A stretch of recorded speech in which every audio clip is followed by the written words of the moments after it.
اللہ تعالیٰ عنہ کی شکایت رسول اکرم صلی اللہ علیہ وسلم کے سامنے کی گئی تو رسول اکرم صلی اللہ علیہ وسلم غضبناک ہو گئے. راوی کہتے ہیں کہ ہم نے نبی کریم صلی اللہ علیہ وسلم کو اس قدر غضبناک ہوتے بھی کبھی نہیں دیکھے. پھر نبی کریم صلی اللہ علیہ وسلم نے حضرت معاذ بن جبل رضی اللہ تعالیٰ عنہ کو بلا کر فرمایا کہ افتان انت یا معاذ، اے معاذ کیا تم لوگوں کو فتنے میں اور آزمائش میں ڈالنا چاہتے ہو؟ ایک دوسری روایت میں ابو مسعود رضی اللہ تعالیٰ عنہ فرماتے ہیں کہ ایک شخص نے آ کر نبی کریم صلی اللہ علیہ وسلم سے شکایت کی کہ فلاں آدمی کے طویل نماز پڑھانے کی وجہ سے میں فجر کی نماز تاخیر سے پڑھتا ہوں. تو رسول اکرم صلی اللہ علیہ وسلم نے فرمایا یا ایھا الناس ان منکم منفرین فمن اما الناس فلیتجوز فإن خلفه الصغیر والضعیف وذا الحاجہ. کہ لوگوں تم میں سے کچھ لوگ ایسے ہیں جو نفرت پھیلانے کا باعث بنتے ہیں. تم میں سے جو بھی امامت کرے اسے چاہیے کہ اپنی نماز کو مختصر کرے، امامت کو مختصر کرے، کیونکہ مقتدیوں میں عمر رسیدہ لوگ، کمزور اور ضرورت مند لوگ ہوتے ہیں. تو رسول اکرم صلی اللہ علیہ وسلم نے صحابہ اکرام کو اس بات کی بار بار تلقین کیا کرتے تھے کہ وہ لوگوں کی نظروں میں دین اسلام کو مقبوض نہ بنائیں، دین اسلام کو لوگوں کی نظروں میں پسندیدہ بنا کر پیش کریں.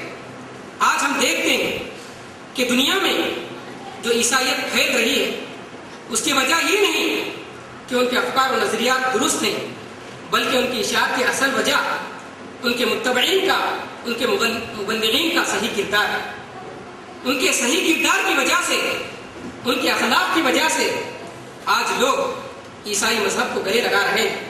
اور دنیا جانتی ہے کہ عیسائی مذہب کے نظریات سب سے زیادہ سمجھ میں نہ آنے والے ہیں، اس کے باوجود لوگ ان کے صحیح کردار کی وجہ سے، ان کے اخلاق کی وجہ سے لوگ اس مذہب کو گلے لگا رہے ہیں.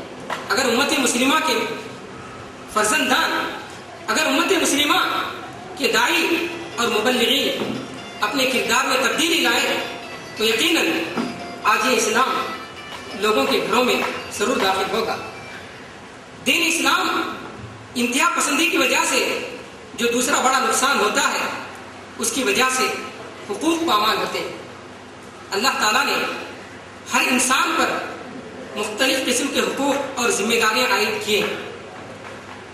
یہ حقوق ان میں سے بعض کو فرض کا درجہ، بعض کو سنت اور بعض کو نفل کا درجہ حاصل. اگر مسلمان ہر ایک کو ان کے درجے کے مطابق ان کا لحاظ کرتے ہوئے ان کے حقوق ادا کرے تو ہر ایک کا حق اس سے برابر ادا ہوگا. اگر ان کے مراتب کا لحاظ کیے بغیر کسی کو اہم اور کسی کو غیر اہم سمجھے تو اس کی وجہ سے بہت سے حقوق پامال اور ضائع ہو جاتے ہیں. حضرت عبداللہ ابن عمر بن العاص رضی اللہ تعالیٰ عنہ ہی جب نبی کریم صلی اللہ علیہ وسلم کو معلوم ہوا کہ حضرت عبداللہ ابن عمر بن العاص رضی اللہ تعالیٰ عنہ مسلسل روزے رکھا کرتے ہیں اور رات بھر قیام کرتے ہیں تو نبی کریم صلی اللہ علیہ وسلم نے ان کو ٹوکتے ہوئے فرمایا کہ اس طرح مت کرو، قم ونم سم ولا تفتر سم وافطر، کہ تم رات کے کچھ حصے میں سو جاؤ اور رات کا کچھ حصہ قیام اللیل میں گزارو، تہجد میں اور قیام میں گزارو، اور کبھی روزہ رکھو اور کبھی روزہ ترک کرو. اور آپ نے اس کے بعد فرمایا ان لجسدک علیک حقا وان لعینک علیک حقا وان لزوجک علیک حقا وان لزورک علیک حقا، کہ تم پر تمہاری آنکھوں کا حق ہے، تمہارے جسم کا حق ہے، تمہاری بیوی کا حق ہے اور تمہاری ملاقاتیوں کا تم پر حق ہے. تو یہ سارے حقوق تم پر ہیں.